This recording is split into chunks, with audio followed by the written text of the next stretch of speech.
Hey guys, I'm Max and I'm in college for fine art photography and I love Jessica Kobeissi.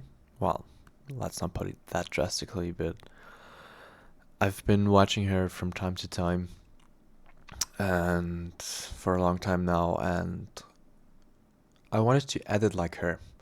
And I got my uh, handsome friend right here and we're gonna work him in Photoshop.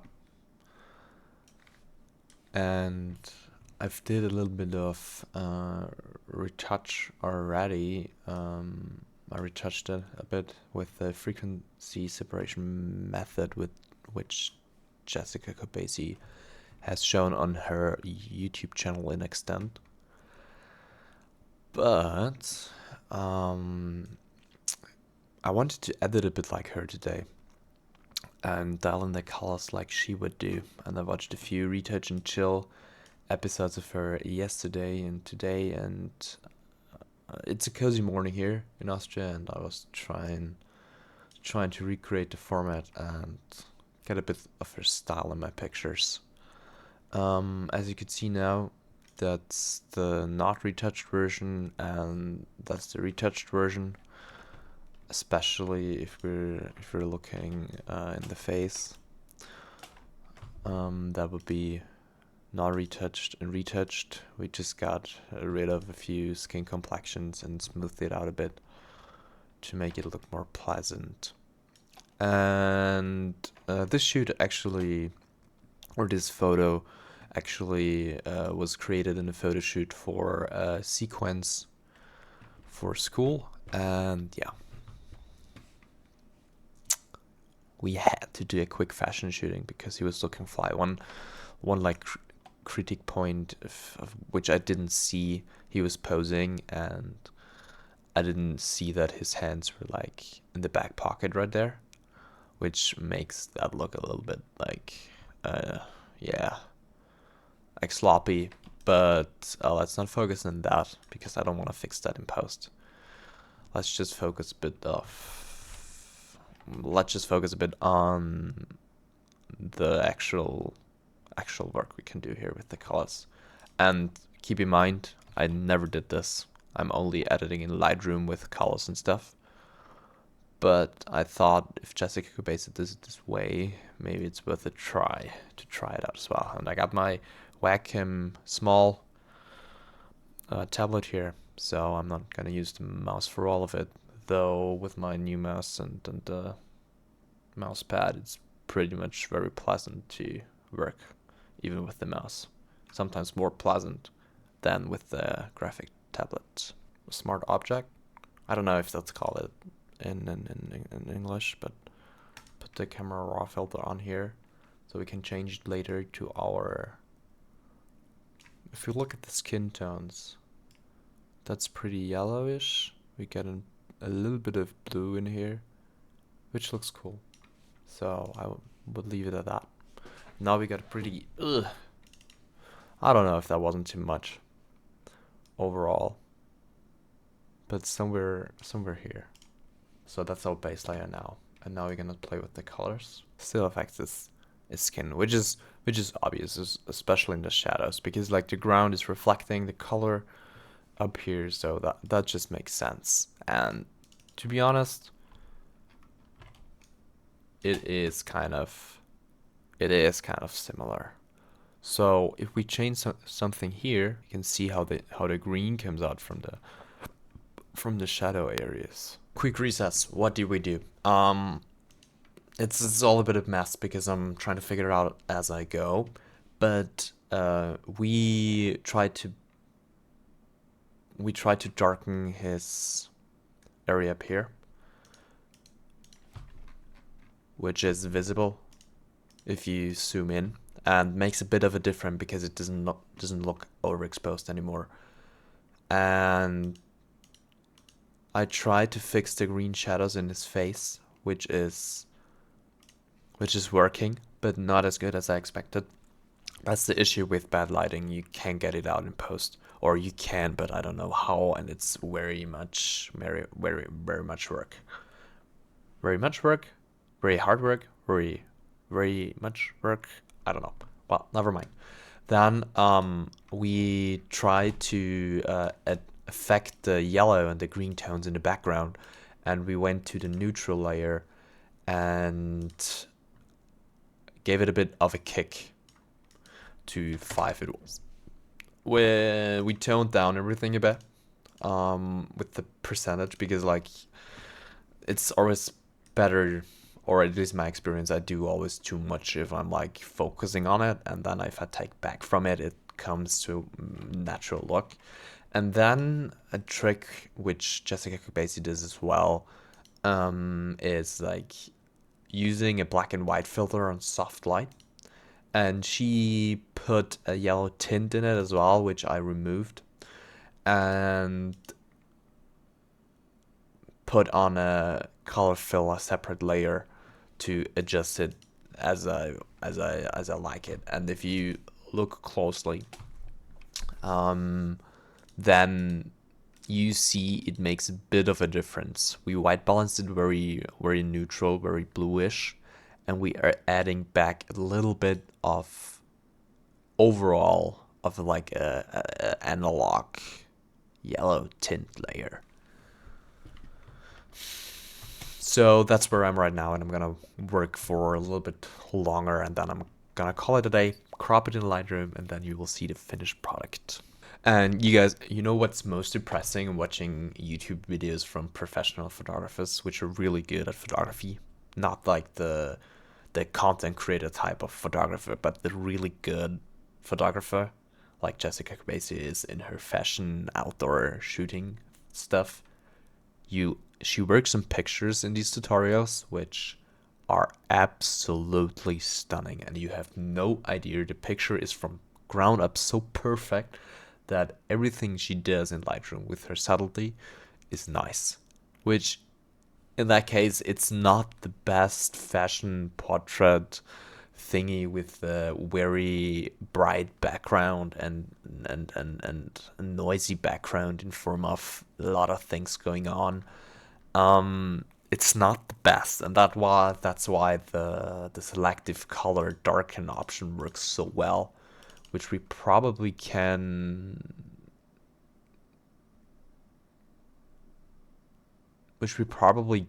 like tune it up to a certain extent. Yeah, okay. Let's do it like that and check his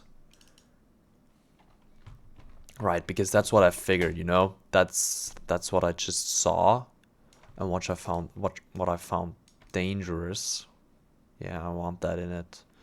And I want his hair as well. I don't want that on there. So please don't do that. Nope. So now we see it darkens it up a bit more and gives him like more cutout shape, which is good, which I really like. Yeah, I think we can call it a day. That's what we did today. We had this yellowish portrait. We fixed his skin to make it a little bit more. I did not overdo it. If you see, like, you got this facial feature, which I probably can edit out, and that's what I'm gonna do, because this line is distracting, and it's most basically the shadow from the glasses. I think it's most likely the shadow from the glasses.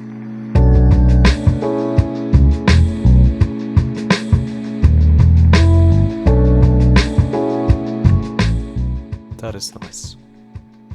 You see the green color here from the ground. That is just awful.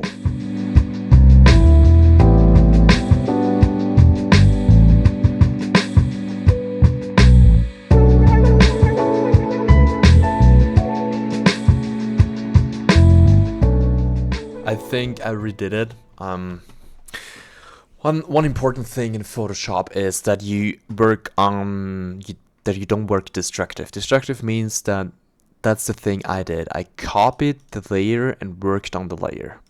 So it's kind of not destructive because I copied it, so I'm not destroying the original layer, but it's not quite the method you should do it, because as you see here, I have my skin layer and I have like empty layers, transparent layers, where I put on the change, so I can view the change instantly and work on that. The advantage is if I mess up, I can just use the eraser tool to go over it, which I cannot do here, because if I use the eraser tool, I delete the texture.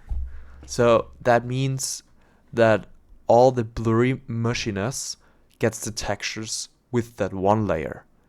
And if I remove like textures here, it looks like that. So I cannot use the erase tool, and so it's kind of destructive because I'm destroying the original layer and I have no way of sample it back in if I need to erase a step in the future, which I did like many steps ago, which I cannot like just press Control and C and revert back to it.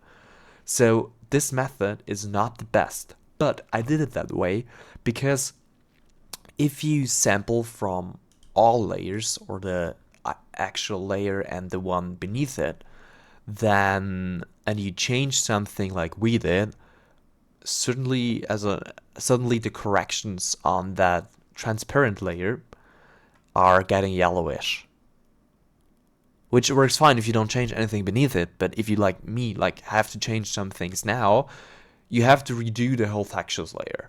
And now with this method, you don't have to. If you add the brush like that, it doesn't get yellow. The things that I like retouched in the texture layer, they don't get yellow.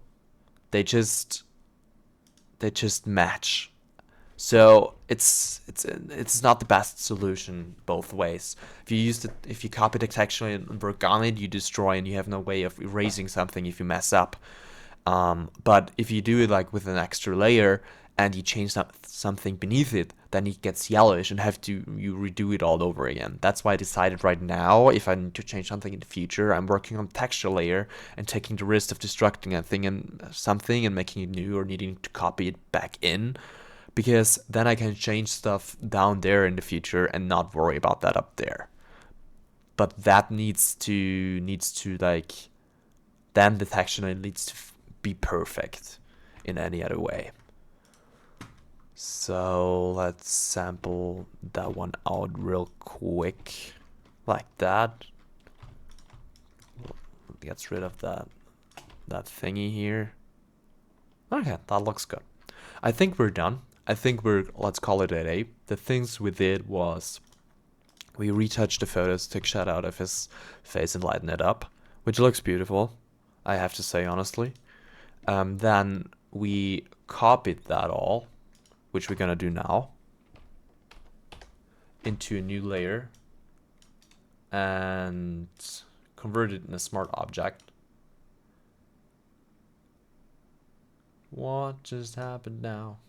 That is good.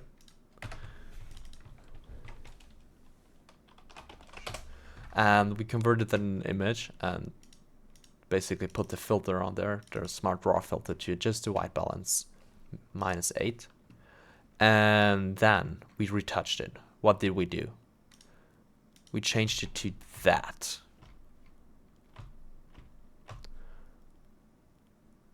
We removed something on the forehead, on light. We adjusted our greens. In the face, we darkened the background, adjusted the greens as well.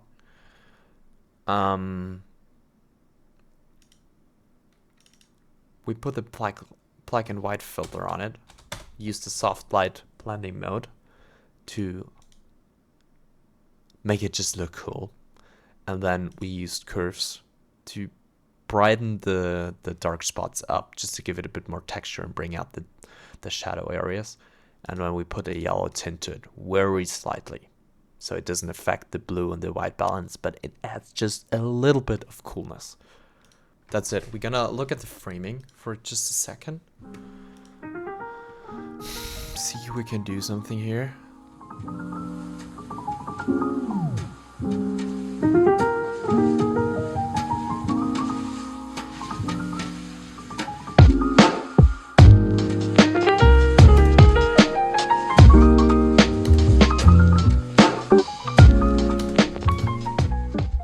That is super cool.